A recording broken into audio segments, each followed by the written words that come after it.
გამარჯობა, მოგესალმებით ეკომეგობრული პოდკასტიდან.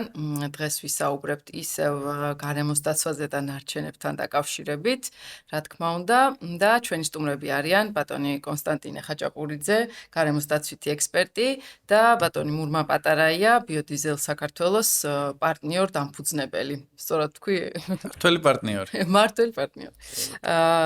მოდით ბატონო კოტე, თქვენით დავიწყოთ, ახლა სანამ ჩაწერას დავიწყებთ, მანამდე საუბრობდით, როგორც თქვით 20 წელია, ხო, ამ სფეროში ხართ და ზოგადად აი რა დინამიკაა, თუნდაც ჩართულობის მხრივ საზოგადოებისგან, იმიტომ რომ ჩვენი მიმართულება უფრო არის ეკოცნობიერება, საზოგადოების ასე ვთქვათ, ცნობიერება ამ მიმართულებით და აი თქვენი დაკვირვება რომ გაგვიზიაროთ დინამიკა როგორია.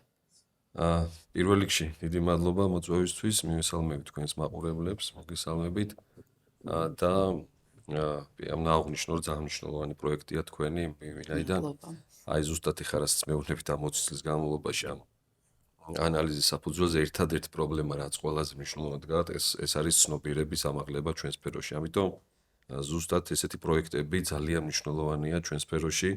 რათა მათ შეიტანონ წვლილი ამ ცნობიერების ამაღლებაში, სხვა დიდი გამოწვევები იმდენად არ აქვს, რაც უფრო ცნობიერების ამაღლებასთან არის დაკავშირებული.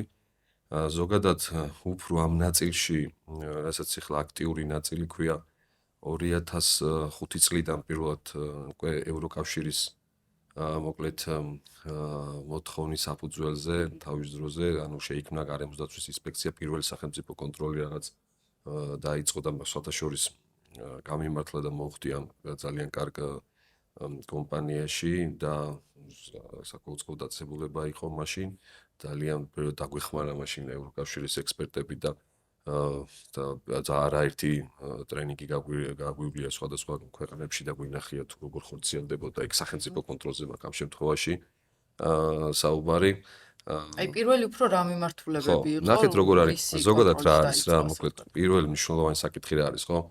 ეხლა ჩვენ ეკო პოსტკატია ჩვენი ეკომეგობრული პოსტკატი პატარა განმარტებასაც ვიტყვი რომ ეკოლოგია და გარემოს დაცვა ხშირ შემთხვევაში აღრევა არის ხოლმე ამ ცნებებში და მინდა მოდი გავაშალოთ პატარა ეს თემა ანუ ეკოლოგია არის საბუნებისმეტყველო მეცნიერება რომელიც შეისწავლის ცხოველთა და ერთობლიობას ერთმანეთსა და მათ შორის გარემოში და გარემოს დაცვა არის ღონისძიებები, პოლიტიკა და იმ ღონისძიებების ქმედებები, რომელიც არის მიმართული, რომ ადამიანის ზეგავლენა შეამციროს გარემოს, მათ შორის ეკოლოგიას. ოღონდ გარემოს დაცვა ეკოლოგიის მეცნიერების გარეშე წარმოუდგენელი. ვინაიდან თუ არ იცი რა ხდება ეკოლოგიაში და რა სიტუაცია ეკოსისტემას თუ არ იცნობ, ზეგავლენას და გავლენას ვერაფრით ვერ დააკავშირებ ერთმანეთს. ამიტომ ესე იწყება, ანუ გარემოს დაცვითი ღონისძიებებით იწყება შემდგომ მოკლედ დაცვა თვითონ ეკოლოგიის და უპირველეს ყოვლისა, რა თქმა უნდა, ეს არის კონტროლის მექანიზმი. ერთი არის საკანონმდებლო ბაზა, რა საკანონმდებლო ბაზა გაქვს და რა მოთხოვნები გაქვს და მეორე არის თუ არა მექანიზმი კონტროლის. მე მინდა გითხრათ, რომ პირველი კანონი გარემოს დაცვის შესახებ 1998 წელს იყო მიღებული და რამოდენიმე კი იყო კანონი, თუმცა აი კონტროლის ნაწილი და აი კონტროლის მექანიზმები არ იყო ისეთი, როგორც უნდა ყოფილიყო. რა თქმა უნდა, გამოცდილებაც არ იყო, ხა რომ გადავხედოთ ძველ გარემოს დაცვის გადაწყვეტილებებს, მის პირობებს და დღევანდელს აი რადიკალურად განსხვავდება. ვერც შეატარებ ისეთ მაღალ დონეზეა დღეს უკვე ამ კუთხით განვითარებული ექსპერტებიც და მათ შორის მომუშავე პერსონალიც, რომელიც უკვე კარგ გადაწყვეტილებებს გამოაქვს, სადაც პირობების კონტროლის ნაწილი ძალიან მნიშვნელოვანი. და მეორე მნიშვნელოვანი ნაწილი ეს არის კონტროლი. თუ კონტროლი არ იქნა, არავინ არაფერს არ ასრულებს, ხო, მარტივი ხა. გვაქვს ხო, სამწუხაროდ, ხა ყველა მიცოდით ცნობიერებაში, რომ ღვედი მნიშვნელოვანი იყო ჩვენთვის. როგორც ჯანმრთელობის დაცვის კუთხით, მაგრამ სანამ აქციები არ შემოვიდა და სანამ ჯარიმები არ შემოვიდა, მანამდე ვერ ვისწავლეთ, რომ ღვედი უნდა გავიკეთოთ საჭესთან, როდესაც ვждებ. აი ეს, ამიტომ პირველი რა თქმა უნდა, მივეჩვიეთ კარგად და მე გარეშე უკვე იმაში ინსტინქტი გვაქვს. მე ბევრჯერ ამიღნიშნავ სხვათა შორის და ეხლაც გავიმეორებ, რომ საერთოდ კანონის მაგ კანონზე საუბარიც კი არ იყო, როცა ყოველ ვიკეთებდი ხოლმე ღვედს და ყველა დამცინოდა, რომ აი რა თქინდა და რა არავინ არ იკეთებს, შე რატო იკეთებ და ყველა ეგ ჩემი არგუმენტი ის იყო, რომ ყვილად ხარ გაუკეთეს ამ მანქანას, ესე იგი რაღაცა მნიშვნელობა აქვს და მე ვიწყებდი იმახსას რა მნიშვნელობა აქვს და კი, და იმედია რომ გარემოს დაცვის საკითხებში ზეგრე იქნება. ეხლა რომ ვამბობ რაღაცებს და სასაცილოდ არ ყოფნით, კი, ნამდვილად ეგ. და ორი მიმართულებას გამოვყოფთ ძალიან მნიშვნელოვანი. ესე იგი, მოკლედ კანონი, რა თქმა უნდა, მნიშვნელოვანია, თუმცა როგორც თქვენ ამბობთ, არ იყო კანონი, მაგრამ თქვენ იმ დღეს მოიხმართ, ხო?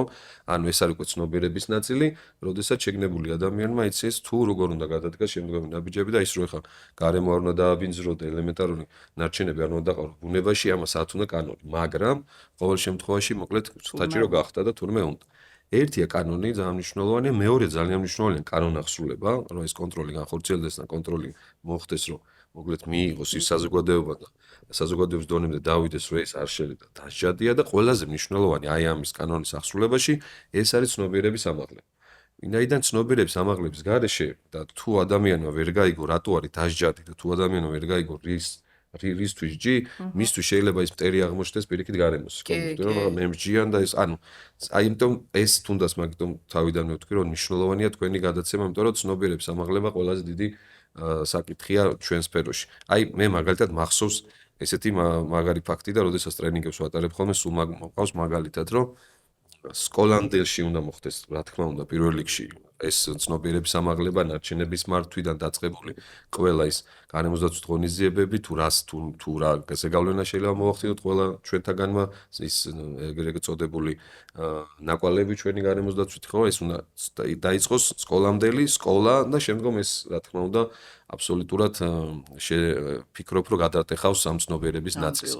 და ერთი მაგალითი, რაც მახსოვს, ჩემი გოგონა სამდენი ძალიან წლების 15 წლის უკან, ალბათ 14 წლის უკან, მოკლედ ერთ-ერთ სკოლამდელ ბაღში დადიოდა და ასწავლეს შუქნიშნები რა. მოკლედ აი წითელი, მწვანე, ყვითელი, მოკლედ შუქნიშნები და მე სამსახურებრივი მანქანა ყავდა მაგ პერიოდში და მოკლედ ოპერატიულ ნომრებზე იყო და შესაძლებელი იყო მოკლედ წითელი გადაგეკვეთ. ანუ არ იყო ის სიჩქარის ნაწილში, შეგეძლო გააკეთო ასე რომ ვთქვა და ხა ეს ბავშვი ასწავლის ჩემს შვილს, მოკლედ ეს ყველაფერი და გზაში რომ მივდიოდით ბაღში, რაღაც მანქანებს ვლაპარაკებოთ, რაღაცებს ვლაპარაკობთ, ის მქონდა პატარა ინტერაქცია. და მივიდოდ და ერთხელაც ეხა ცოტა მეჩქარება სამსახურში და წითელზე დავაროვე. აი ჩემს შვილს მაშინ ისეთი განცდა ჰქონდა, რომ დავინახე ეს განცდა, რომ აი რა ქნა, მოკლედ მამამ როგორ დაარღვია, რომ წითელზე გაიარა. ეს იყო ჩემთვის ხო, სხვათა შორის სულ მახსოვს და დღემდე აი სულ მაგალითს ვიყრე. ყველაზე კარგი მასწავლებლები არიან. კი, და აი ზუსტად მაგას ვამბობ. ნახე, ჩვენ მოგვიწია რაღაცა პერიოდში, ხა ჩვენმა თაობამ და ცოტა უკან თაობა ვინც აქვს, მოგვიწია ეს პერიოდი, როდესაც ძალიან ცუდი პერიოდი იდგა საქართველოში. არა საჭმელი, არა შუქი, არა გენი, არა გაზი, არა ნაგვისურნებზე ზედმეტია საერთოდ საუბარი და ხალხს გაქონდა და სადღაც ხრიდან ყველა ნახავს ასე რომ ვთქვა, ნარჩენებსაც არ იცოდი მაშინ ცნება ამ სიტყვის და ყველა ხრიდან და წარმოიდგინე ამ შეგაზრდილის რაღაცა თაობა, ეს თაობა მოდის და ეხლა ძალიან რთულია ამათ ქცევა შეუცვალო რა. ძალიან რთულია. აი ზუსტად ქცევის შემცვლელი ვინ არის? აი წარმოიდგინეთ ეხლა სეპარირებულ შეგროვებას, სეგრეგაციას რო ბაღში ასავლიან და სკოლაში ბავშვებს და ისინი გახდებიან ელჩები თავიანთ სახლში რომ აბა ეხლა ჩვენ გამოწვევის წინაშე ვდგავართ, სხვათა შორის უნდა შემოვიდეს ჩვენთანაც ეხლა კომპანიებს აქვს ეს ვალდებულება და ჩვენ პირადად ოჯახებში არ აქვს ეგ ვალდებულება შეგროვების და ეს 2025 წლამდე იყო პირველ ეტაპზე გადავადებული და გადავადა 2026 წლის ბოლოს და დიდი გამოწვევის წინაშე დგას საერთოდ ქვეყანა ამ ნაწილში და მე შევეხოთ ამ ნაწილსაც.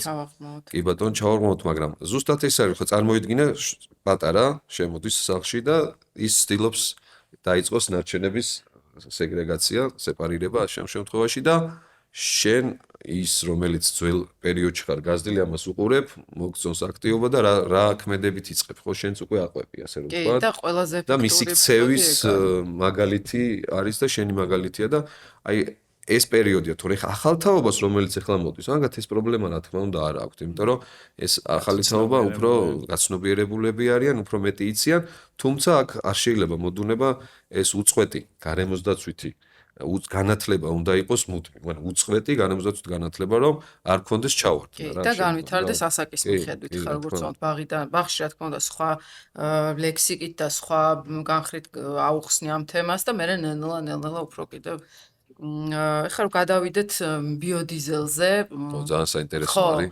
აი რომ მოგვიყვეთ ზოგადად რა საქმიანობს თქვენი კომპანია. მადლობა მოწვევისთვის. მიხარია რომ თქვენთან ერთად ვარ და მაქვს საშუალება ვისაუბრო ბიოდიზელი ჯორჯიას შესახებ, ჩვენი აქტივობების შესახებ.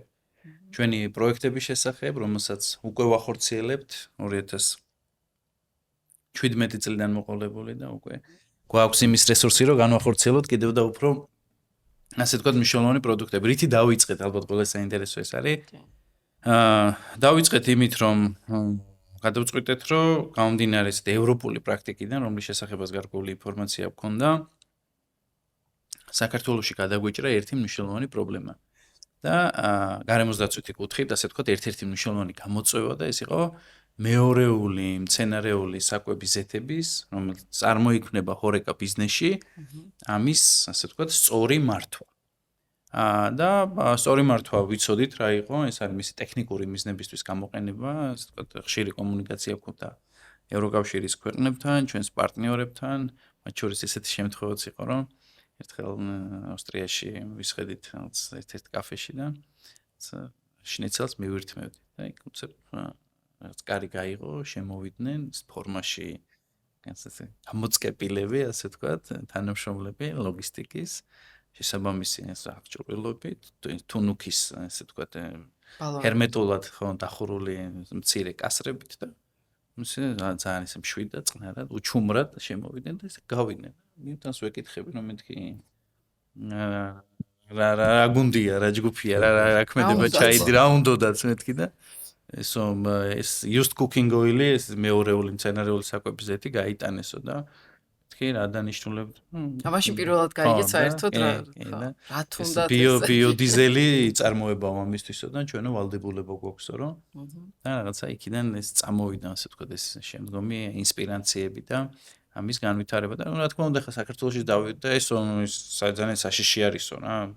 ხო, აი ეგ ნაწილიც რო ცოტა უფრო გავიშალოთ. ადამიანის ორგანიზმში არ უნდა მოხდესო და ძალიან მკაცრი აკრძალვები გვაქვს და მე ამას ჩაუღრმავდით, ასე ვთქვათ, რა მკაცრ აკრძალვებთან იყო საუბარი და მე შევხედეთ რა მდგომარეობა იყო საქართველოში ამ კუთხით და სრული კატასტროფა პირდაპირ შემიძლია ვთქვა ამ კუთხით, რაც იყო და რაც პრინციპში შეიძლება რა თქმა უნდა პირველი შემიძლია ვთქვა, რომ ეს თავიდან ბოლომდე დაიხურა ეს პრობლემა საქართველოში და ჩვენთან ხდებოდა 2017 წლამდე ესეთი რამე, რომ ეს ზეთი გამოიყენებოდა კვლავ განმეორებით კვებით ჯაჭვში და როგორ ქართველი რის ქართველია კარგი ქიმია თუ არ მოიგონა და ასე შემდეგ, ხო, როგორც ვიცით.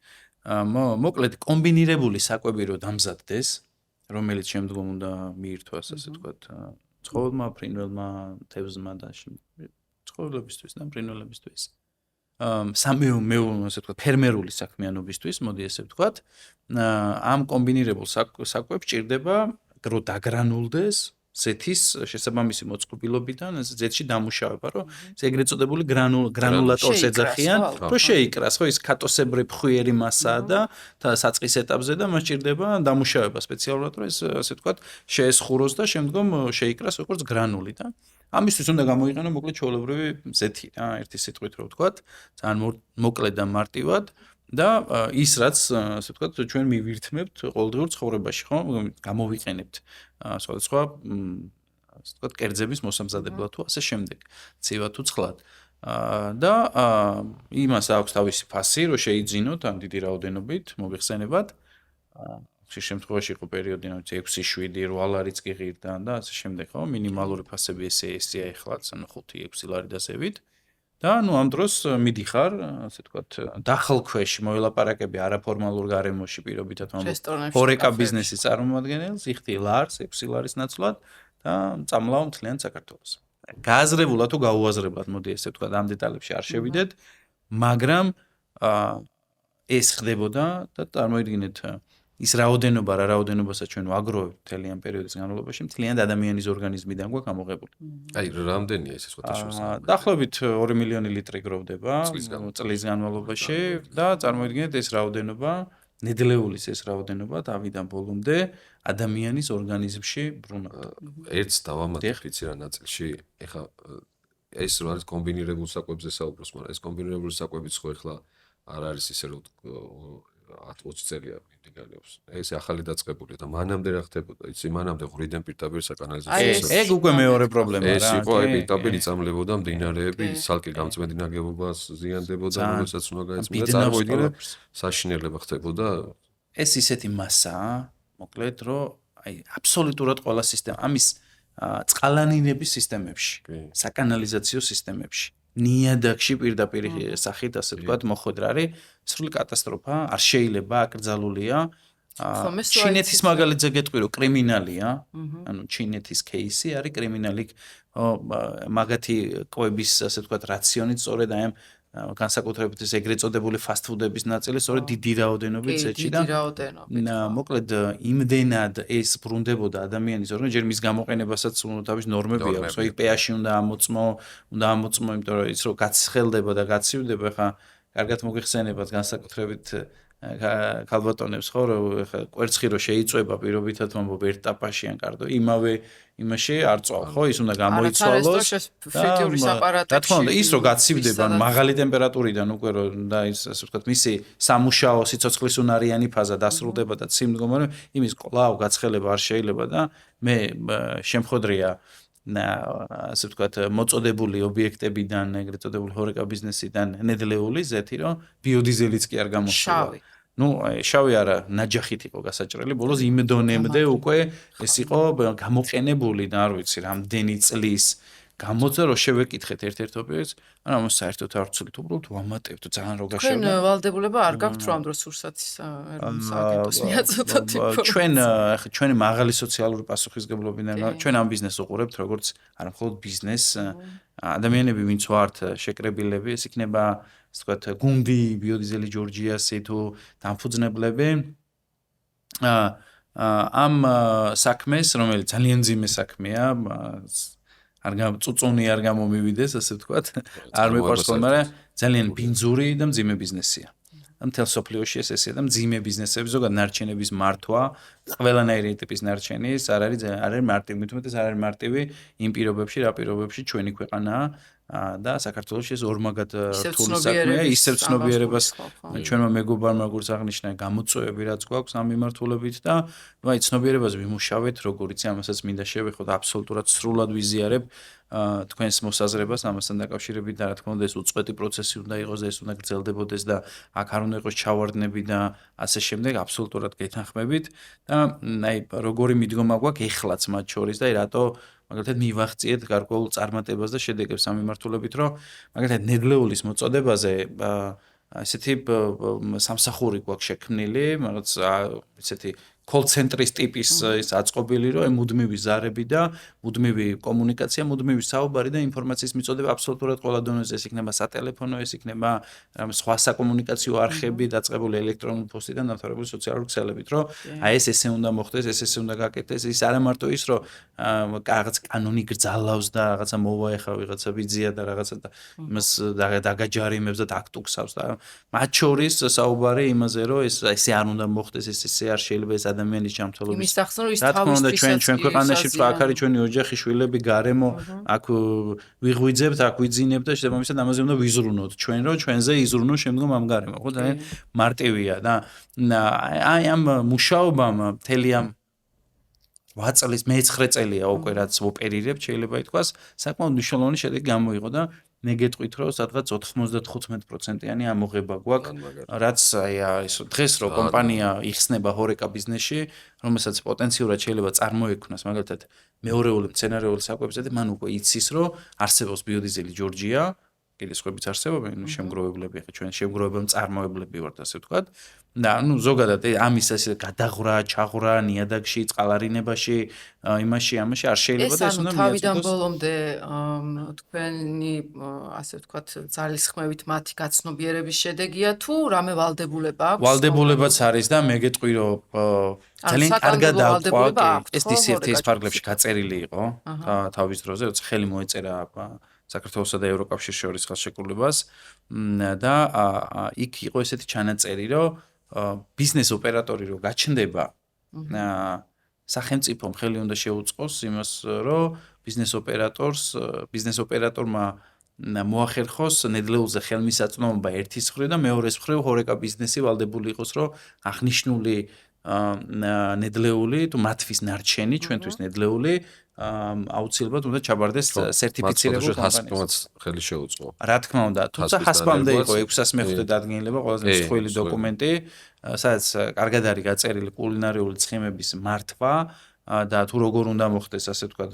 ადმინისტრირება ამისი და მხოლოდ ეხლა უკვე ზეცე ჩეკლისტში არის შეტანილი. იმიტომ რომ იგივე კორპუს ობიექტებს სხვა ბევრი აი მაგ მხრივ როგორ არის სხვა რამე კაი შეკითხვა ამაზე მუშაობ ჩვენ. ამას დავასრულებ ორი სიტყვით და მოკლედ 600 მეხუთე დადგენილება და 252 დადგენილება ამას ახლა აწესრიგებს და არეგულირებს.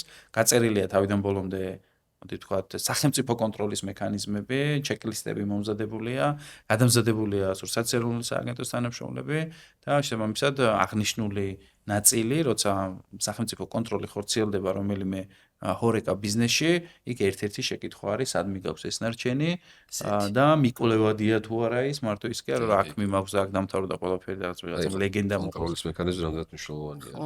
ძალიან გამოასწორა სიტუაცია, იმიტომ რომ ჩვენ რო შევხედოთ მაგალითად კონტროლის მექანიზმამდე რა შედეგი და ამოღება იყო და მე აი ტოტალური განსხვავება აი ზუსტად ეგ არ მნიშვნელოვანია. ხო, ნუ ღვედის ხშირად ესეთი კომუნიკაცია ქონია რა ვინც კიდე ის ხო ეს ქართველი თუმცა დღეს მეორე პრობლემაც მოხდა სხვა ბიზნესებში რომ შეიძლება კონტროლის მექანიზმი იყოს მაგრამ შემდგომ რა უნდა ვქნათ ის არ ვიცით ანუ ხო მთლიანი ჯაჭვი ორი ნაწილია მე შედარებას გაგიკეთებთ და ამაზე ახლა რამოდენიმე ბიზნესს ვავითარებთ ხო რო გითხარით ეს არის მთავარი ასე ვთქვათ მიმართულება ბიოსაწვავის გადამუშავება და სხვა შორის ეს ნაწილი ექსპორტზე გაგვაქვს ახლა ძირითადად თუმცა ადგილობრივი ბაზარი გრძელვადიან პერსპექტივაში ძალიან გვაინტერესებს იმიტომ რომ მიგვაჩნია რომ რაღაც იგივე კანონმდებლობა უნდა იყოს რაც ევროპული კანონმდებლობა რაც გულისხმობს იმას რომ ჩვეულებრივი ნავთობდიზელი ბლენდირებული უნდა იყოს ბიოდიზელში ისე უნდა გამოიყენებოდეს ავტოგასამართ სადგურებზე როგორც ეს ხდება ახლა თქვენ რომ ევროკავშირის ქვეყნებში გააჩეროთ ავტოგასამართ სადგურზე მანქანა ნებისმიერში და იქ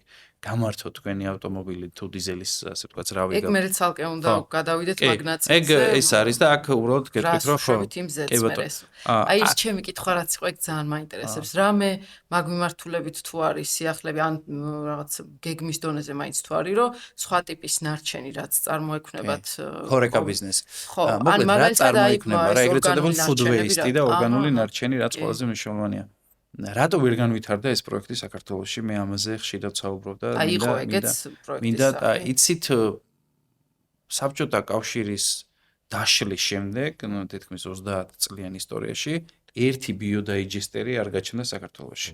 აი ხო შეიძლება დავუსვათ ჩვენ. ბიოდაიჯესტერი არის სადაც საიდანაც ეს ორგანული მასა მოკლედ იკრიბება, ეს არის შემკრები, მოდი ესე დავარქვა, სადაც მუშაობს შეგნით მიქსერი და ანაერობული მასა, რომელიც წარმოიქმნება, მას აქვს ესეთი კაუჩუკის საფარე, ის იჭერს ამას და მე ხდება აქედან ბიოგაზის ამოღება რა და შესაბამისად მისი დამუშავება ამ ნაწილში აქედან გამომდინარე.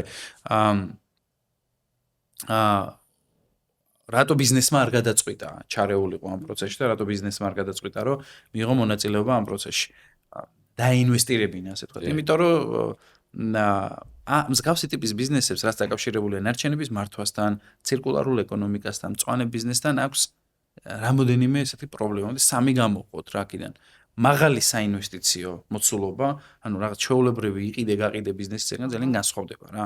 იმიტომ რომ თუ აქ ჭირდება მაგალითად ლარი, ამ ნაწილში ჭირდება 2 ლარი, იმიტომ რომ ეს ძალიან სპეციფიურია, მისი აღჭურვილობა ესე მარტივი არ არის. ვიცი ხა მიმყოფებოდი სკანდინავიის ქვეყნებში, მათ შორის დანიაში და ასე ვთქვათ სტოკჰოლმში, კოპენჰაგენში და რამოდენიმე მათ შორის დასახლებაში, სადაც ქალაქში, სადაც ეს იწარმოება აღჭურვილობები და იქ იმდენად ეს აღჭურვილობა აი რო შეადარო საქართველოს რეალობას იმდენად მაღალი ასე ვთქვათ პარამეტრებით საბიუჯეტო პარამეტრებთან არის დაკავშირებული რომ მე მისი პრაქტიკაში გადმოტანა აქ რეალიზება და გება არის საკმაოდ გრძელი ის საკმაოდ გრძელვადიანი საქართველოს ბიზნესი რო იგეგმება სახელმწიფო ჩართულობა საქართველოს ბიზნესი რო იგეგმება 3-5 წელი რაღაცა დღეს დათესე გუშინა მოიმკი და ამაზეა აგებული მთელი ის იმიტომ რომ ძალიან მაღალი რისკებია ერგლო ვიცი ომები რეგიონალური სიტუაცია რეგიონში არსებული მდგომარეობა ვითარება არ ვიცი შეიძლება უცებ კოვიდი დაგეწიოს არსაიდან და ანუ მომგებიანი არ არის. თუმცა მადაც არის კონტროლის მექანიზმი ამ მნიშვნელოვანი, რატო ნახეთ, მოდი ხაი ცოტა გადავიდეთ საბურავების ნაწილი გავიხსენოთ. სანამ MGV ჩამოყალიბდებოდა Wasteless მაგალითად და სხვა MGV-ები. საბურავების ნაწილზე ადრე მოდიოდა რამოდენიმე ბიზნესი, კითხულობდნენ, აი რა ვალდებულება არის საბურავი ასე რომ ვთქვათ, მოიტანონ, შეაგროვონ, არაფერი ვალდებულება არ იყო. რაღაცა კუთხით იყო, რომ საბურავი არ უნდა დააგდო და არ უნდა გადააგდო და გარემოში არ უნდა მიატოვო, იყო ჯარი სანქცია ამის მიმართულებით, მაგრამ ეს არ იყო საკმარისი, რომ სადღაც საბურავი შეგროვებულიყო და სიტყვაზე მე შემდგომ მართვაში გადასულიყო. ხო, ნუ არ დავაგდო, მაშინ რა ხო, ვქნა ხა? აი ახლა იმ ნაწილში, როდესაც MGV შემოვიდა და ძალიან მაგარი მოხდა, რაც Wasteless და ყველა MGV-ის ჯგუფები შეიკრა, 3 MGV თუ სწორად მახსოვს. ყველაზე მაგარი რა მოხდა, რომ იმ კანონი რაც გაიწერა, ვალდებულება გახდა, რომ შემოსული საბურავის პროცენტი ამოიღოს ამ MGV-ებმა და დაიწყეს ამოღება. 10000 ამოიღეს მე მგონი შარში, 10000 ტონა. თუმცა 1800 ტონაზე მეტი გადამამუშავებელი დღეს საქართველოში არ არის, მაგრამ აქ არის მნიშვნელოვანი რა. უკვე ბიზნესი, ვისაც აი სამი სეგმენტი ახსენა მურბანი, ხო, ეს პირველი დიდი ფულის ჩადება. ანუ მე როდესაც გეგმავ ბიზნესს, ჩემთვის ძალიან მნიშვნელოვანია, რომ რა მაქვს პროდუქცია, რომ რაზე გავზავ. პატარას თუ ვაკეთებ პატარა ქარხანას, იქ მოგება ნაკლები მაქვს, თუმცა ფული დიდი მაქვს ჩასადები, მაგრამ თუ ესე იგი მისაღები მასალა ბევრია, ხო, აი 10000 ტონას რომ ვსაუბრო, ესე იგი მე შემეძლია ამ ქარხანაში დავგეგმო უფრო დიდი ინვესტიცია და უფრო დიდი ქარხანა გავაკეთო რა. აი ამაზეა ერთ-ერთმანეთზეა მე რა თქმა უნდა ძალიან მნიშვნელოვანია სახელმწიფოს როლიც, რომ ხელი შეუწყოს. მაგალითად ძალიან მნიშვნელოვანია თუნდაც როდესაც გარემოს დაცვით ნაწილზე ჩვენ ვსაუბრობთ, აი ესეთი წამახალისებელი რაღაცა გამბაჟების ის მოუხსნა თუ ესეთი ქარხანა შემოდის, ხარდაჭერის მექანიზმები იყოს, არ არის თავი მინდა თუ არა ფული შედი შენ და რაღაცა თანხა ჩადე და ნუ შეიძლება სადღაც იყოს ესეც პირველ ეტაპზე ვიზა შეწონილი, მაგრამ რაღაც ნაწილებში წამახალისებელი საკითხები შესაძლებელია მოხდეს. ისე ვერ განვითარდება ბიზნესი. ხა, აი მურმანი მას თქვა, როგორც კი სურსათის უნებლობამ დაიწყო კონტროლი, ამოღების პროცენტი ალბათ ძალიან გაიზრდებოდა და მანამდე იყვნენ ანუ სხვა რეჟიმში. სხვა შორის ამ ხარდაჭერის მექანიზმებზე, რაც ძალიან სწორად ახსენეთ, ჩვენ მუშაობთ აქტიურად და ვესაუბრობთ შესაბამის სახელმწიფო სტრუქტურებს და ისევ უკან დავუბრუნდები, სადაც გავჩერდი ამ ნაწილში, რომ სადაც ვნახეთ ევროკავშირის ქვეყნებში, ეს იქნება, რა ვიცი, გამოცდილება ცენტრალური ევროპის, სკანდინავიის, ამ შემთხვევაში შვედეთიდან ის მაგალითზე თუ იქნება ნაკლებად განვითარებული, ესე ვთქვათ, ეგრეთ წოდებული ბალტიისპირეთის, ანუ ყველა ევროპა ვნახეთ, 2 წელი ამ პროექტს ვამუშავებთ და პირველი, ასე ვთქვათ, გამოწვევა რაც არის, არსად ეს კერძო ბიზნესს არ აქვს გაკეთებული რა. ყველგან არის კონსორციუმი, არის სახელმწიფო, არის ბიზნესი და არის ეგრეთ წოდებული i5, რასაც ეძახიან, ანუ საფინანსო ინსტიტუტები რა. ან ევროკავშირი აფინანსებს პირდაპირ. რატო ახლა სახელმწიფო მიცის რა, რომ გამოწვევა აქვს და შესაბამისად ორგანული ნარჩენი უნდა იმართოს რა. ახლა თუ ბიზნესი არ დაინტერესდა და მაგალითად მურმანი იქნება თუ სხვა იქნება, არ დაიწყო ამ ბიზნესის ასე ვთქვათ დაწყება, სახელმწიფო უნდა გაანალიზოს ის, რომ 30 წლის განმავლობაში არც ერთი ბიზნეს ოპერატორი არ გაჩნდა ამ ნაწილში. ესე იგი აქ რაღაცა პრობლემა თუ მე აქ თუ რაღაცა ნაბიჯი არ გადავდგი და ამას რაღაცა არ წავახალისე ამ პროცესს ხელი არ შეუწყე, ეს თავისთვის ვერ გამოვა ვერანაირად და სწორედ სახელმწიფომ გადაწყვიტა ეს, რომ რაღაც ნაბიჯები გადაედგა ამ მიმართულებით.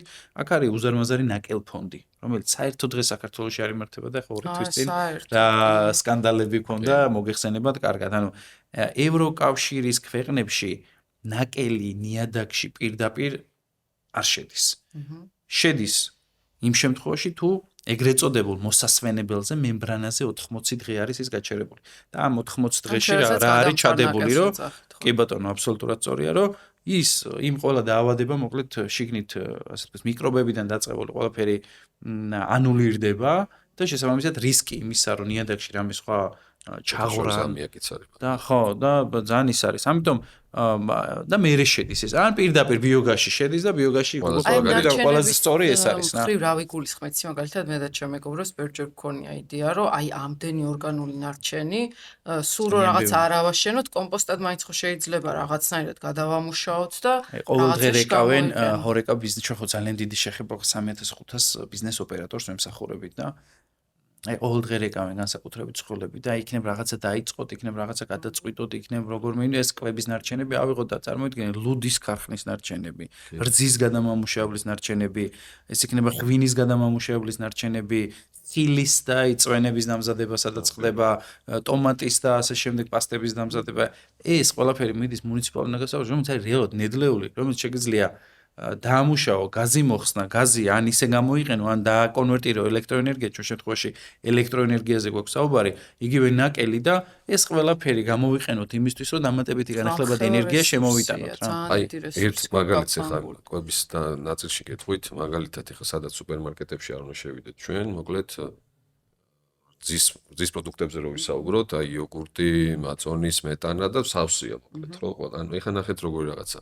სუპერმარკეტები წარმოებლებს თხოვენ, რომ შენ მომიტანე მე აქ 100 ცალი უნდა მეტოს რა, უნდა ჩანდეს ახლა მარკეტინგის ნაწილია, რომ თვალს ცარიელი არ უნდა და საერთოდ არ აინტერესებს იმას ვადა რო გავა, წაიღე უკან რა. ამას რო ვადა გადის და უკან მიგაკ ეს უკვე ნარჩენია, ხო? წარმოიდგინე რამდენი ნარჩენი. ეს ხო ზარალზე მიდის ცალკე. ცალკე მოკლედ რამდენი ნარჩენი გრჩება. და ან მაგალითად ევროპაში რამოდენიმე ქვეყანაში ეს როგორ არის და თუ გადის ვადა და წარმოებელს ოპერატორს უდევს გასაყიდად, დარჩენილი თუ არა რამოდენიმე დღე, უკვე იმ დღიდან იქ რაღაცნაირად სახელმწიფო ჩართულია, მიდის ეს უკვე იმ ხალხთან, ვისაც უფასო კვება. ხო, ჩვენთან ფასიც კი არ აკლდება. ხო, აი იქ მიდის და ანუ ის აღარ გაფუჭდება. ანუ წარმოიდგინე ხა საკვები, რომელიც ფუჭდება ყრით და ამ დროს ხალხს ჭირდება რა, არის ადამიანი, მოთხოვნა არის, რომელსაც უნდათ და არ აქვს და ამაზე შეიძლება სახელმწიფო მეორად ფულს ხარჯავს, უფრო მეც რომ ისინი გამოკვეთოს. როცა შეიძლება ეს გამოიყენო და არა ნარჩენად აქციო. ხო, აი პრევენცია არის ყველაზე მნიშვნელოვანი საერთოდ რა. პრევენცია არის რომ არ წარმოიქმნას ნარჩენი. ნარჩენი თუ წარმოიქმნა, ეგ არის უკვე მეორე პრობლემა, რომელზეც უკვე უნდა იფიქრო თუ რა უნდა გავაკეთო, მაგრამ აი პრევენცია უმნიშვნელოვანესი, რომ როგორ არ წარმოქმნა ნარჩენი, რომ სანამ ნარჩენი წარმოიქმნება, რა ნაბიჯები გადავდგა, რა დიზაინი შევიმუშაო, რა კანონი შემოვიღო, რომ აი ნარჩენი არ წარმოიქმნას. ეგ არის ყველაზე ძალიან ესეთი თვალნათელი მაგალითი ჩემთვის არის ხოლმე, ჩემი შვილის საბავშვო ბაღის გვერდით ზუსტად არის სასადილო, სადაც მირთმევენ სოციალურად დაუცველები. იმ რაოდენობის საკვები ნარჩენი წარმოიქმნება ბაღში, აი ხშევსწრები ვარ რა, მაგ პროცესს ესეთი დიდი სპეციალური სათლები აქვს, სადაც აი ამ ნარჩენს, რომ ბავშვები ვერ ერევენ, მართლა ძალიან ესეთი სრულფასოვანი კარგი კვება. მომზადების დროსაც ბევრი რჩება.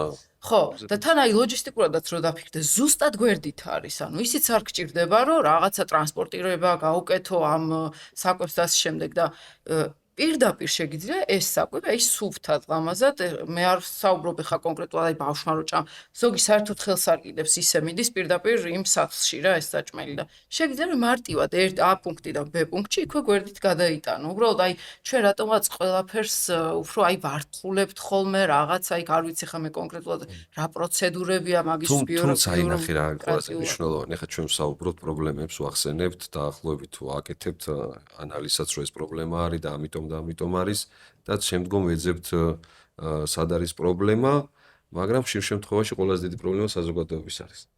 და სახელმწიფოს გინდა რომ აკიდო ყველაფერი, ან ბიზნეს გინდა აკიდოს ყველაფერი და ამ დროს საზოგადოებამ არაფერი არ უნდა გააკეთოს. და ეს არის ძალიან აი საზოგადოების ცნობიერებაც ხო სახელმწიფოს ხო, კი, რა თქმა უნდა, მაგრამ ზოგადად მაგარი ზუსტად რომ ცნობიერების ამაღლების ნაწილში საზოგადოების ჩართულობა არის უმნიშვნელოვანესი. იმიტომ რომ როდესაც საზოგადოება ჩართულია, ერთობაში კეთდება კარგად საქმე. სხვათა შორის ასევე ევროკავშირში და ეხლა გარემოს დაცვის სტანდარტი ერთადერთი რაც გვაქვს ეს არის ISO 14001 საერთაშორისო სტანდარტი და ამ სტანდარტსაც ეხლა როდესაც მე მაგისტრატურა დავიცავი ადრე აი სტანდარტი იყო ჩემი გამოწვევები საქართველოში თუ რა ქონდა და აი იქ მივაგენი მიგნებებს რასაც ქვია ასოციაციები რა და რამხელა როლი აქვს ასოციაციებს ბიზნესის, სახელმწიფოსა და მოსახლეობასა და სახელმწიფოს შორის მარეგულირებელი რა. ანუ ასოციაციებს ჰქონდა ძალიან დიდი როლი და აქვს ევროპაში რომ ზუსტად აი ეს მიგნებები, სად არის პრობლემა, აი ამ მიგნებებს ხედავს ასოციაცია, შემდგომ მიდის მთავრობასთან და ეუბნება ეს პრობლემა გაქვს, შეიძლება აღმოაჩინო მაგალითად რომ სისტემა მაგალითად გარემოს დაცვაზე რო ვილაპარაკოთ, გარემოს დაცვითი სისტემები გვაქვს ხო, საკონტროლის მექანიზმებია და სანებართო სისტემები გვაქვს, ვინც ნებართვებს გასცემს. შეიძლება აღმოაჩინო, ხაი. შეიძლება კი რა მაგალითად შემიძლია თქვა 2015 წლის მერე, როდესაც მივიღეთ ჩვენ ეს საკანონმდებლო პირველი ნარჩენების მართვის კოდექსი და შემდგომ შემოვიდა ეს კანონები სხვადასხვა გარემოს დაცვითი სხვადასხვა კანონმდებლობა და ყოველწლიურად რაღაც ვამატებს და მიხარია რომ ბევრი კანონმდებლობა შედის ძალაში, რომელიც არეგულირებს და ჩაირთო ეს კანონმდებლობა ანალიზის ნაწილში რომ ეს კანონმდებლობა სწორად მუშაობს, რა გამოწვევების წინაშე არის აპდეიტი ჭირდება თუ არ ჭირდება, სამწუხაროდ არ ხდება და შემდეგ აღმოვაჩინე რომ სისტემა მაგალითად არის დატვირთული იმის გამო, რომ 2-3 მუხლია შესასვლელი რა. და ამას ისე არის დატვირთული სისტემა, რომ ვეღარ იცლის იმისათვის, რომ ამის ანალიზიც გააკეთოს. და არა და 2 მუხლია შესასვლელი, სულ რაღაც რა. მარტივი ამიტომ მოქმედება. ჩემი მეგობრები, სხვათა შორის ხა გეგმავთ ერთი ასეთი ასოციაცია შევქმნათ, ვაპირებთ გარემოსდაცვითი მმართველთა ასოციაციის შექმნას და რატომ მმართველთა, რომ ხა მე ძირითადად სულ ბიზნესში ვარ და ანუ წარმოების ტექნიკური ნაწილში ვარ, წარმოების გარემო ყველაზე დიდი როლი დაბინძურების ნაწილში მაინც და ზეგავლენის ნაწილში აქვს წარმოება. და ძალიან მნიშვნელოვანია აქ შემარბილებელი ღონისძიების განხორციელება და სწორი მართვა, რომ წარმოებიდან ნაკლები ზეგავლენა მოხდეს გარემოს. და რეალურად დღევანდელ დღეს გარემოსდაცვის კუთხით აი რა გამოწვევა გაქვს? ნახე, გარემოსდაცვითი მმართველი ესეთი ცნება გავაჩინეთ 2015 წელს ნარჩენების მართვის კოდექსში, თუმცა ეს მმართველი გაჩნდა უბრალოდ მიბმულია რაღაცა თუ წარმოიქმნა ამდენი წონა, მაგალითად სახიფათო ნარჩენი, მას უნდა ყავდეს გარემოსდაცვითი მმართველი. ოღონდ ეს გარემოსდაცვითი მმართველი უკვე სერტიფიცირებული თუ წარმოიქმნა მე რაღაც. უნდა იყოს ეს სერტიფიცირებული, ეს მმართველი რამეს უნდა აკმაყოფილებს, ასე შემდეგ არა. და შეუძლია ბუღალტერს დააკისროს გარემოსდაცვითი მმართველის მოვალდებულება, შეუძლია დარაჯს დააკისროს გარემოსდაცვითი ანუ მმართველი. ფაქტობრივად უბრალოდ მხოლოდ ფუნქციელზეა და ეს რაღაცა. ამ დროს 2019-ში მივიღეთ კანონი შრომის უსაფრთხოების შესახებ და სხვათა შორის პირველი 3 წელი კარგად იმუშავა ამ კანონმა და შემოვიდა შრომის უსაფრთხოების მენეჯერები, რომლებიც ვალდებულება გახდა, რომ განათლება უნდა მიიღოთ. შემდგომ, როდესაც მე განმეორებით შემოწმებაზე შევიდნენ და აღმოაჩინეს ეს შრომის უსაფრთხოების მენეჯერები და ვერ მართავდნენ კარგად შრომის უსაფრთხოებას, შემოიღეს მეორე საკითხი, რომ მოდი ახლა ესე გავაკეთოთ, რომ განათლების ხარისხის ცენტრი ჩართეს, გააკეთეს სერტიფიცირებულები და სახელმწიფო გამოცდა დანიშნეს რა.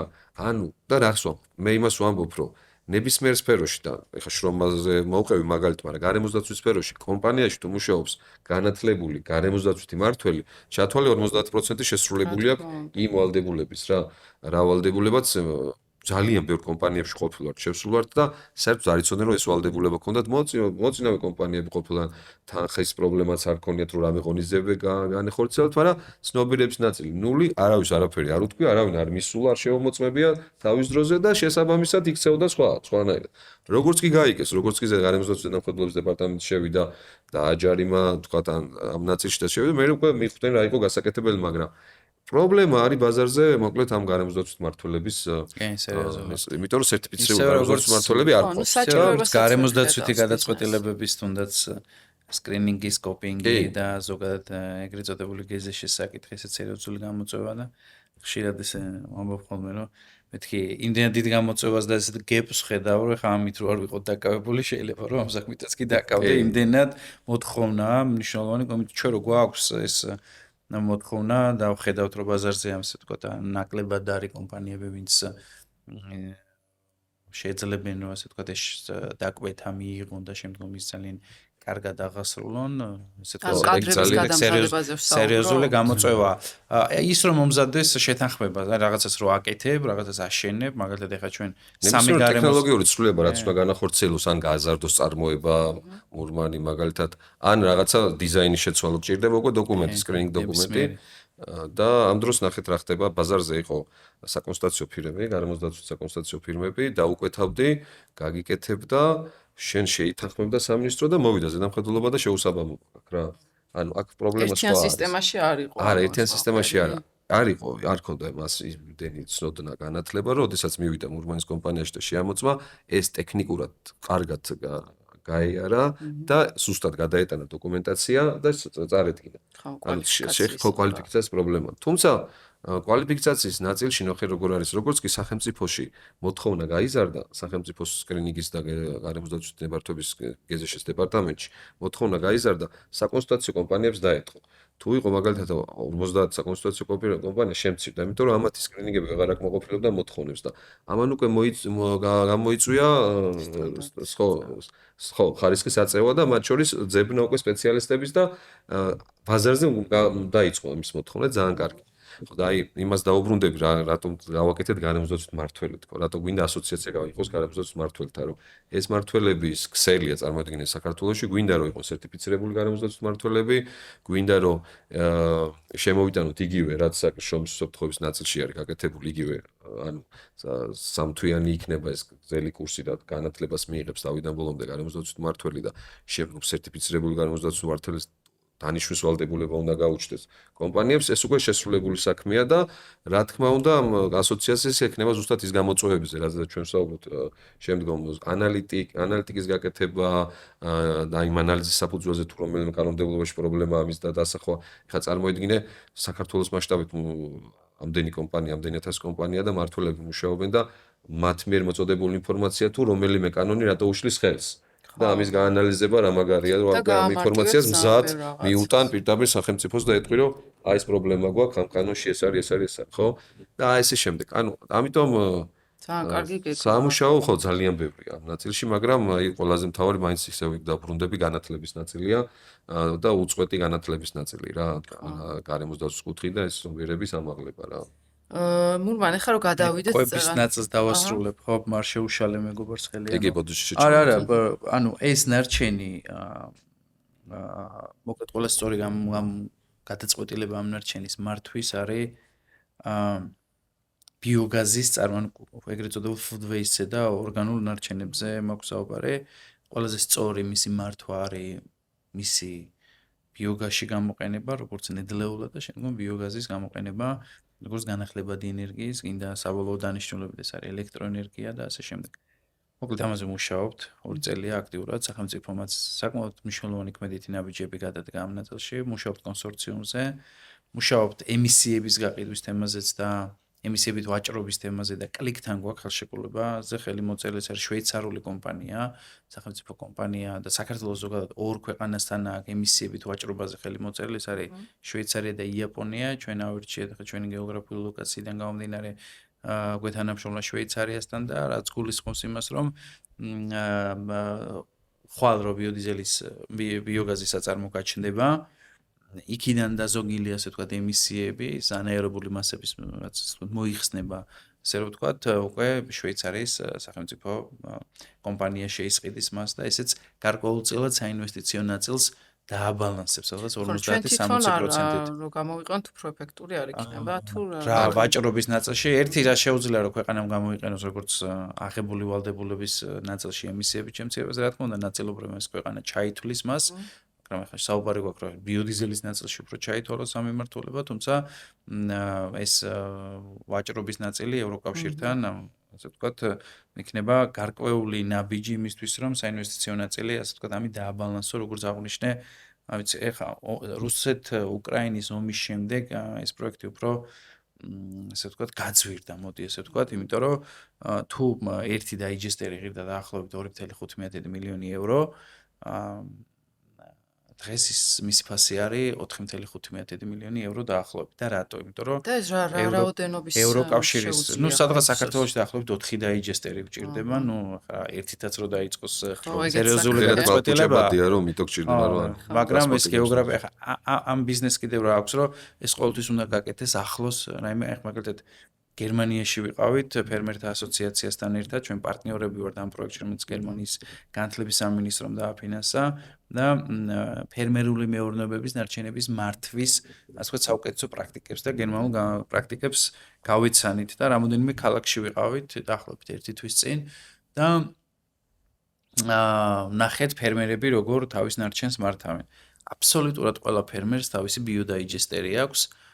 სადაც ხდება დამუშავება, ასე ვთქვათ, ეგრეთ წოდებული ნაკელფონდის ინდივიდუალურად და მე შევეკითხე მაინტერესებდა ფერმერთა ასოციაციას, მეთქი, საერთოდ ჯამში რამდენი ბიოგაზის გადამამუშავებელი, მეთქი, საწარმოო ბიოდაიჯესტერი გაქვთ, მეთქი და 8000 მთელს გერმანიაშია, წარმოიდგინე და მეთქი რამე ხო არ გეშლება, 800 ხო არ არის რაღაცა და მეთქი თუ შეიძლება დაბლ ჩეკი ასე თქვა ჭალებში გააკეთე თქვა გავაკეთე და 8000 არისო და ანუ ყველა ნებისმიერ ფერმერულ მცირე მეურნეობასაც კი მცირე დაიჭერს და ამით რას უზრუნველყოფს ის რომ მისი ელექტროენერგია თვითკმარია ელექტროენერგიის ნაწილში ყველას კონვერტორი აქ და ეს ბიოგაზი გარდა იქნება ავტომატურად ელექტროენერგია და რაც მის მოხმარებას უზრუნველყოფს და დანარჩენს გრიჩიც კი ყიდის წარმოიდგინე როგორი მოცებულობა და ჩვენ ამ დროს იმაზე ვდაობთ რომ რძეში ნაკელი არის თუ არ არის დაახლოებით ამ შორის იყო დაფინანსება ერთი ალბათ 10 წლის უკან მაღალთიან აჭარაში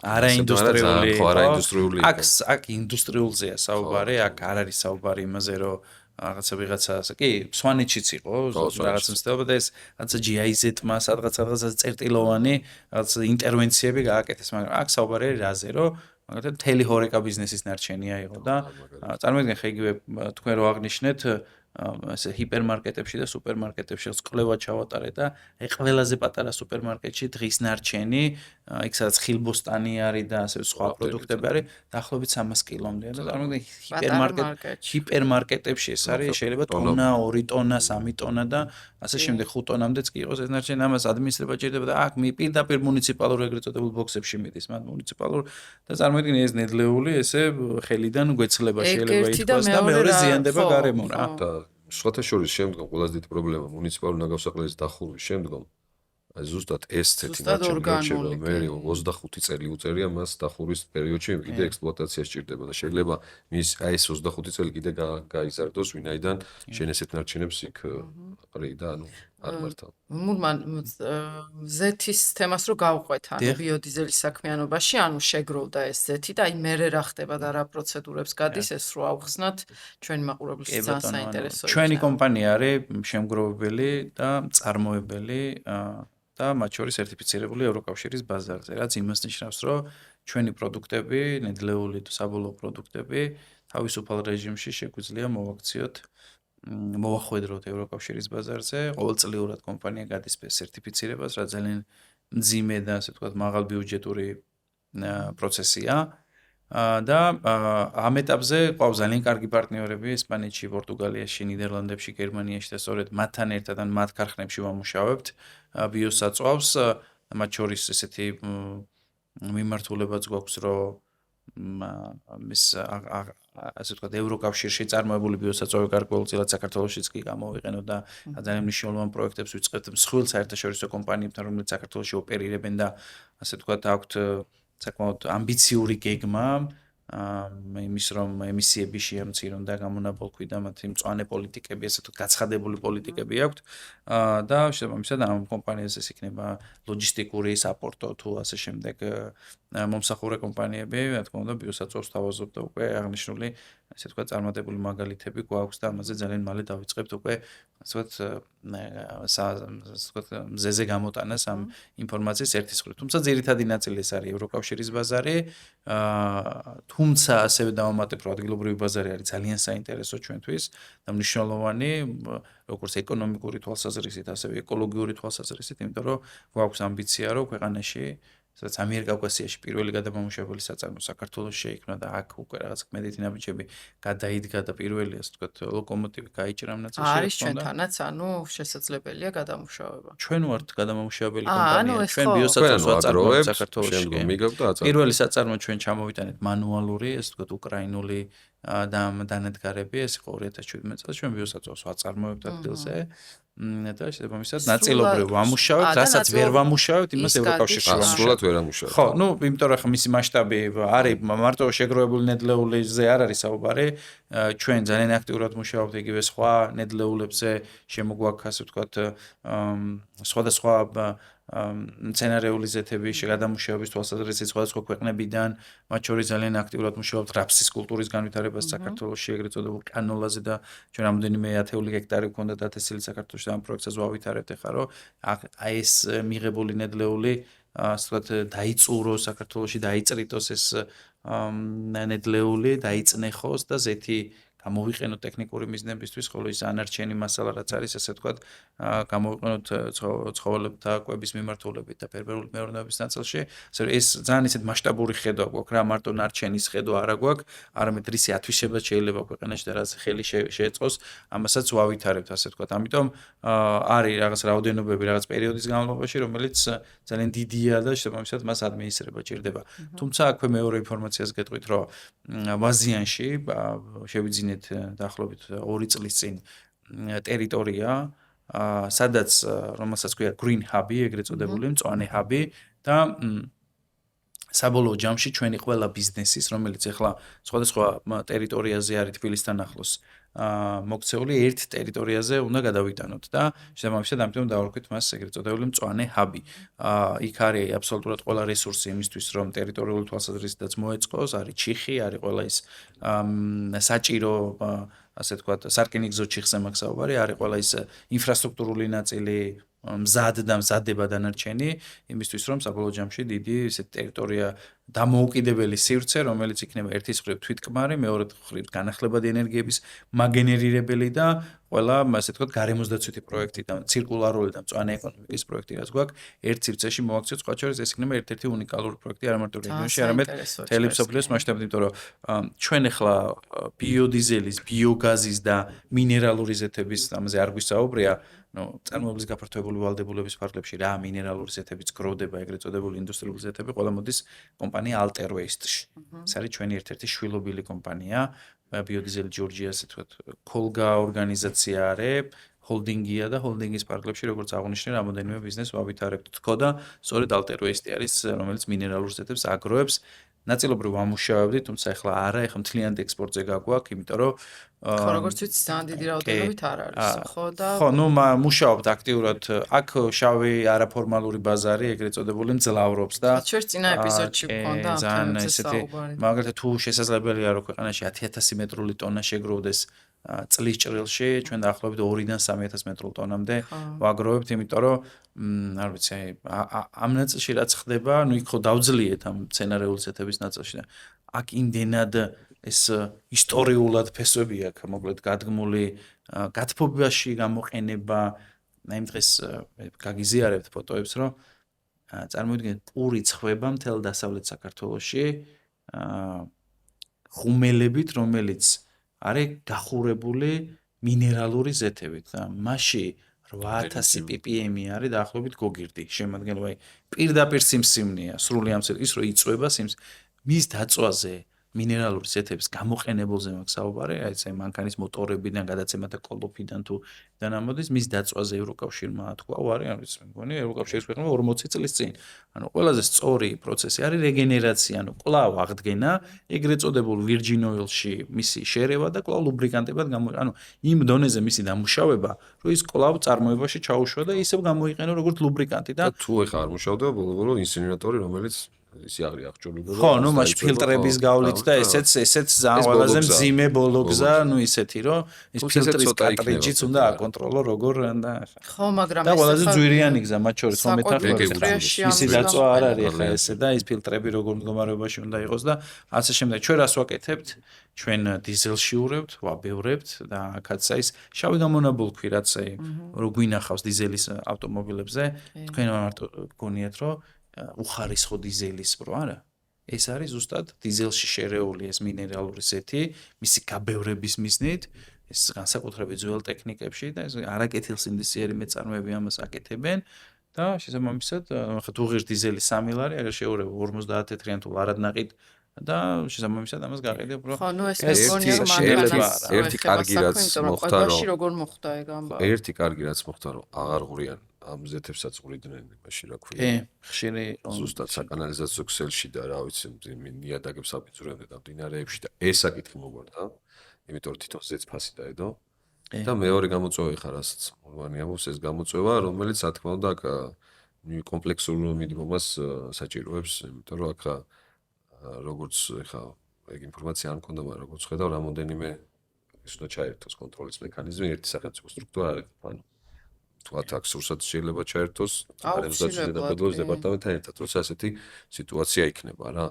იმიტომ რომ ეხლა თუ ვიცით რომ ზეთი რამდენი შემოდის და ამოღება რამდენია და კი, ეს რა ეხლა თქმა უნდა ეს ინფორმაცია დიდი განსხვავება არის უკვე ვიცით ამაზე რამდენი უნდა უკვე დარჩეს. უნდა დაიწყო ძებნა თუ სად არის ზუსტად ის ჩვენ ბაზელის კონვენციის გავლით გაგვაქვს ეს ხო სახიფათო ნარჩენია და რა თქმა უნდა. ამ ნარჩენს ჭირდება უზარმაზარი დოკუმენტ ბრუნა და ძალიან რთული მე გამიკეთებია 3-4 თვე ჭირდება იმას რომ რა ქვეყნებსაც გადის რომელს ღვებსაც გადის იმ ქვეყნებთან შეთანხმება გჭირდება რომ ეს გაივლის იქ უნდა ანგარიზე უნდა გაყინო გარკვეული რაოდენობის თანხა რომ შესაძლო რაღაცა პრობლემის ან დაღურის ან სხვაში ჩაღურის ან რაღაცა შემთხვევაში ქვეყანას წარმომადგენელი ყავს სახელი და გვერდით ცნობილია ტელეფონი notification-ი ეგრეთ წოდებული მათთან ათანხმებს სულ ყველას ან ყველა გზასად ის რა რთული გზა 4 თვე არის ყველაზე მინიმალური თვე და ამას ვათანხმებთ ეხა გვაქვს ორი შეთანხმება ან ორი ნოტიფიკაცია გვაქვს ერთი გვაქვს საქართველოს შემოვიყვანეთ ერთ-ერთი მსოფლიოში უმსხვილესი კომპანია Motorola Hellas-ი და ცნობილი და Motorola Hellas ვაწვდით ამ ნედლეულს, ყავს Lubrica ბულგარული, ეხლა მუშაობთ Avistas-თან გერმანულთან. და რა სიხშირით ხდება აი ამ დღესაც სიტვირთება, დღეს 4 ISO ტანკი გვაქვს, შეკვეთილი არის სპეციალური მოწყობილობა. ეს წელიწადში რამდენჯერმე თუ კონტეინერები, არა, ვიცი ყოველ კვირაში. ყოველ კვირაში მოდის ჩვენ დავაინტერესეთ ბერძნული და ესპანური კომპანიები. ანუ ამ პროცედურებს გადიხართ ასეთ ეს.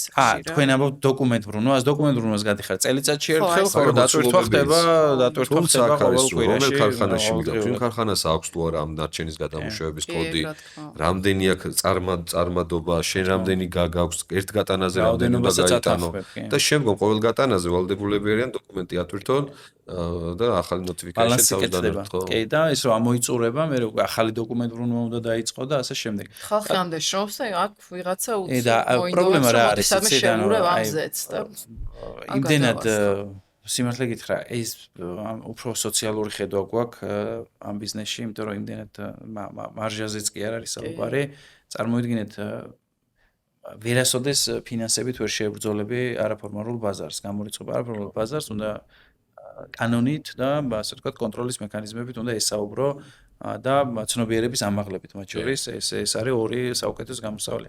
ეხლა თეთრი ხელთათმანით რაც დაძლიო არაფორმალური და შავი პროცესი, რა თქმა უნდა, ეს არის ძალიან რთული და შესაბამისად თუ მაგალითად ევროკავშირის ქვეყნებში ეხლა გეტყვით ამ ნედლეულის ფასი ვარირებს 8-დან 11-12%-მდე, საქართველოში ხშირ შემთხვევაში ლარწდება, ლარნახევარ წდება და ეს გამოიწვია მის არაჯანსაღმა დამოკიდებულებამ, სწორედ აი იმ მექანიზმებმა, რაც მის დიზელის შერევაში თუ სათბობად გამოყენებაში თუ ასე შემდეგ გამოიყენება ეს და შესაბამისად ამისი არასწორი ფასი დაგენერირდა და ამ არასწორი ფასით მე საკმაოდ რთულია ის, რომ შენ იპოვო სიტყვაზე ევროკავშირში ისეთი მყიდველი, რომელიც შესაბამის ფასად იპოვოს. აი პირდაპირ გეუბნები, რომ 2 წლის განმავლობაში მუშაობდით გვეჭირა ასე ვთქვათ კომპანია, რა ვიცი, იმის რეანიმაციულ პირობებში, უბრალოდ იმისთვის, რომ და ვაკომპენსირებდით ასე ვთქვათ სხვა ბიზნესიდან იმისათვის, რომ უბრალოდ ეს სწორი ჯაჭვი აგვეწყო და რაღაცა მე გამოგვეჯემრთელებინა პროცესი და ეს პროცესი ახლაც მიმდინარეობს. დაახლოებით ახლა 30%-იანი ამოღება ამ ნედლეულის და მთელი 70% წინა. თუმცა ყველა მზად არის იმისთვის, რომ გააქტიურდეს, მათ შორის სახელმწიფო სტრუქტურები, მგებები ძალიან აქტიურად მუშაობენ, ჩვენ ძალიან აქტიურად მუშაობთ როგორც ალტერვია შესაბამის სახელმწიფო უწყებებთან და მე დარწმუნებული ვარ, რომ ერთობლივი ძალისხმევებით ეს საკითხები გადაიჭრება და ასე ვთქვათ, საბოლოო ჯამში მოვერევით ამ პროცესს და გავათეთრებთ ამ პროცესს. ბიზნესში რაც მოახერხეთ, ეგეც არ იქნებოდა ეს არის ნამდვილი გამოწვევა, რომელიც დაიძლევა და საბოლოო ჯამში ხედვა გვაქვს ის, რომ ეს ნედლეულები უბრალოდ ქვეყნიდან აღარ გავიდეს, არამედ დამუშავდეს. ერთ მარტივ მაგალითს გეტყვი, ხა მაგალითად ძალიან ხშირად გინახავთ ქალაქში, რომ რაცა ბოთლებში ზეთები იყიდება, ხო, შეგხვედრიათ ხოლმე და ეს სწორედ ის ირანული, ეგრეთ წოდებული ირანული ზეთია და ჩვენს მიერ როცა აქვს რაღაც პერიოდის განმავლობაში წარმოება ქონდა, ჩვენს მიერ წარმოებული ადგილობრივ ბაზარზე ეს პროდუქცია უფრო ხარისხიანი იყო და მეტჯერ ვიდრე ეს იყო ირანული პროდუქცია და შენ თავისუფლად შეგიძლია ეს მარკეტი ასე ვთქვათ აითვისო და ამუშაო და რა თქმა უნდა მას შესაბამის ტექნოლოგია ჭირდება და აქაც საინვესტიციო ნაწილში ვართ ისევ ის თემა შემოდის რომ გვჭირდება საინვესტიციოდ მეტი თანხა აქ ისევ რაღაცა მექანიზმები, სახელმწიფო ჩართულობა, Wi-Fi-ების თუმცა, ჩართულობა და ასე საზოგადოების ჩართულობაც მნიშვნელოვანია მაგ ნაწილში, წარმოების ნაწილში, რომ შეიძლება მე ხა ირანის ზეთმა კონკურენცია ფასით გამიწიოს, მაგრამ 10 თეთრიც რო იყოს სხვაობა, მე როგორც ქართველმა ავდგე და ვიყიდო საქართველოსი რა. თუ იცი მარკეტინგი რატომ უნდა, და ხო, და მიანჯო ეს არის ძალიან უპირატესობა, მაშინ კი მარკეტინგის თემაც და- აქვს. თუ ხარისხით და იგივე, მაგრამ ვიცი რომ ამაზე არის ქართული საქმე, ხო, მიგული რა, აი გარე ძალიან მნიშვნელოვანია. ხშირად ეს პრობლემა გვაქვს ხოლმე, რომ ქართული წარმოების პროდუქტები ხო, ნდობა არ თურქები არის. უწევს იმას, რა ქვია. ანუ შეიძლება ნდობაც იყოს, მაგრამ მაინც რაღაცა 5 თეთრის გამო შეიძლება სხვა იყოს. მომხმარებლის ეგეც არის მხრიდან, რა, კი, ხო, კი. არის ხო, მაგრამ იმიტომ რომ მაგალითად, ხუთი თეთრის გარდა სხვაობა ძალიან დიდია ეკოლოგიის თვალსაზრისითაც. თითქმის ყველა ეპიზოდში მიწევს მაგის თქმა, რომ რაც უფრო ადგილობრივია, ნებისმიერი პროდუქცია უფრო ეკოლოგიურია, თუნდაც იმიტომ რომ ტრანსპორტის კომპონენტი აქვს გამოკლებული, ხა.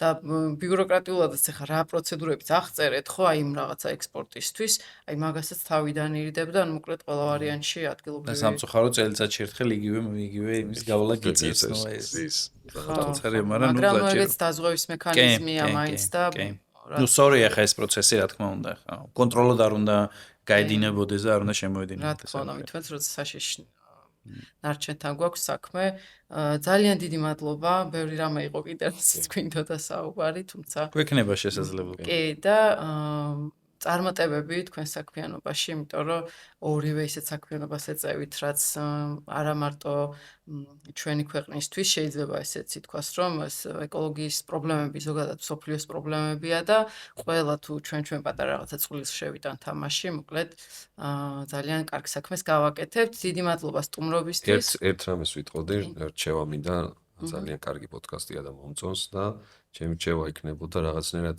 ცნობიერების ამაღლების ნაწილში რამე ისეთი, აი როგორც ახლა თქვა, თუნდაც ბიოდიზელის ნაწილი თქვა, ესეც იმას თუ გააკეთებთ, რომ გასვლით გადაცემას გააკეთებთ და მაგალითად თუ როგორ ხდება თუნდაც ბიოდიზელის წარმოება, აი ეს გასვლით პროგრამა იქნება, ესეც ძალიან საინტერესო იქნება და ესეთი რამოდენიმე შეგროვდეს, რომ მოსახლეობა ამასაც ძალიან ინტერესით დაინახავს და ბევრად მეტი უფრო სანახაობრივიც იქნება, იმიტომ რომ რაღაცნაირად ერთია ჩვენ Inaction, საუბრობთ, როგორც მაგრამ პროცესი ნდობაც მოიგო. კი, ერთია ჩვენ საუბრობთ, მაგრამ გადმოცემა მაინც რთულია ახმის ნაწილში და აი როდესაც ნახავს, ეს მართლა აქ ხდება, საქართველოში ხდება, აი დარწმუნებული ვარ, ძალიან იმუშავებს. საინტერესო.